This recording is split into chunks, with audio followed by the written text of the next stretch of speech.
Γεια χαρά σε όλους! Είστε στο κανάλι με τα καλύτερα Top 10.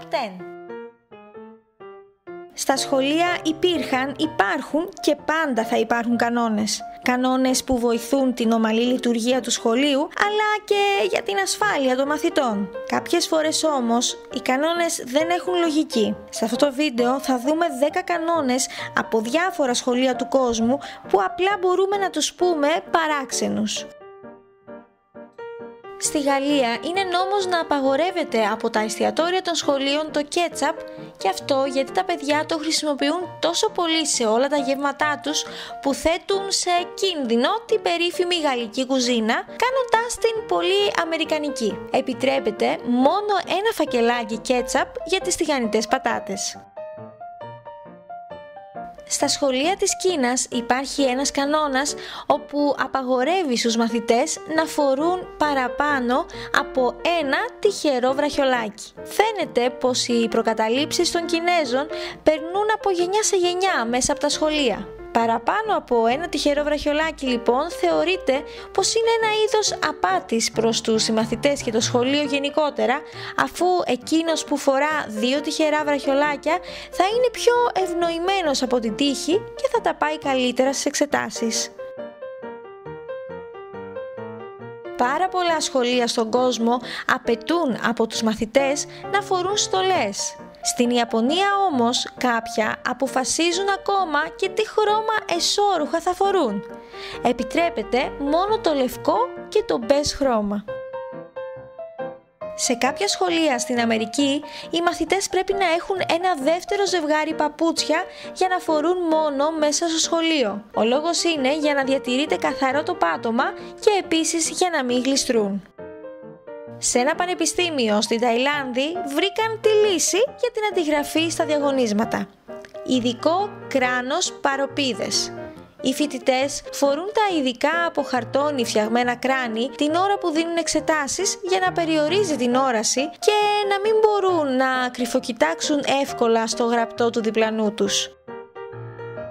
Στα σχολεία της Κίνας, τα παιδιά επιτρέπεται να πάρουν έναν 30 λεπτό υπνάκο στα θρανία τους μετά το γεύμα. Σύμφωνα με επιστημονικές μελέτες, αυτός ο 30 λεπτός ύπνος βοηθά στην καλύτερη κατανόηση και εκμάθηση της ύλης που έμαθαν το πρωί. Όμως, πολλοί ειδικοί προτείνουν να μην κοιμούνται πάνω στα θρανία, αλλά σε ειδική μοκέτα.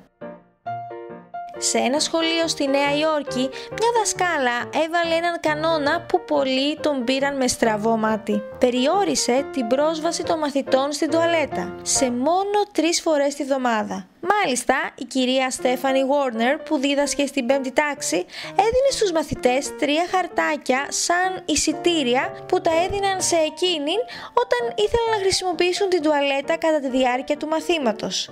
Επίσης, όταν επισκέπτονταν την τουαλέτα δεν έπρεπε να ξεπερνούν τα 3 λεπτά. Ξέρουμε πως κάποιες φορές το παρακάνουν οι μαθητές με την τουαλέτα στην ώρα του μαθήματος, αλλά αυτός ο κανόνας είναι κάπως ακραίος. Σε ένα νηπιαγωγείο του Καναδά υπάρχει ο εξής κανόνας. Απαγορεύεται να πιάνεις τον άλλον.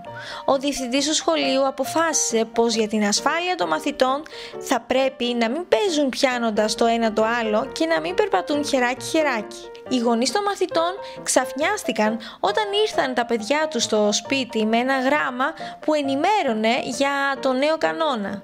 Δεν μπορούν να καταλάβουν γιατί να ισχύει κάτι τέτοιο και εναντιώθηκαν. Είπαν χαρακτηριστικά: αφήστε τα παιδιά να είναι παιδιά. Και αν σας φάνηκε περίεργο το προηγούμενο, ακούστε και αυτό. Σε μερικά δημοτικά σχολεία στην Αγγλία απαγορεύεται να έχεις κάποιον καλύτερο φίλο. Ναι, καλά ακούσατε. Δεν επιτρέπεται να κάνεις παρέα με κάποιο άτομο πιο πολύ από τους υπόλοιπους. Αυτό γίνεται για να προστατευτεί το παιδί από τον πόνο του χωρισμού. Σου λέει, αν δεν έχει καλύτερο φίλο, δεν θα πληγωθεί ποτέ γιατί τσακώθηκε μαζί του. Έτσι απαγορεύεται να κυκλοφορεί στο σχολείο παρέα μόνο με ένα άτομο.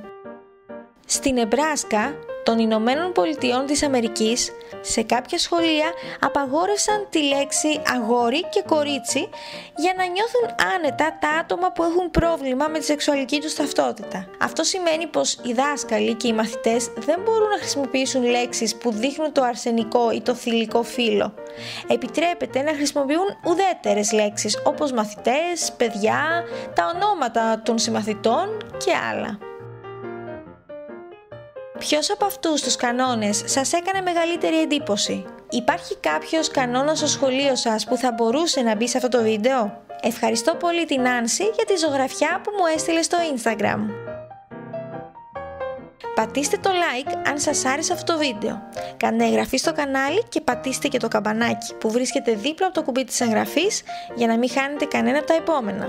Βρείτε μας και στο Instagram για να μαθαίνετε από τους πρώτους πότε θα ανέβει το επόμενο βίντεο. Ευχαριστώ πολύ που παρακολουθήσατε, θα τα πούμε την επόμενη φορά.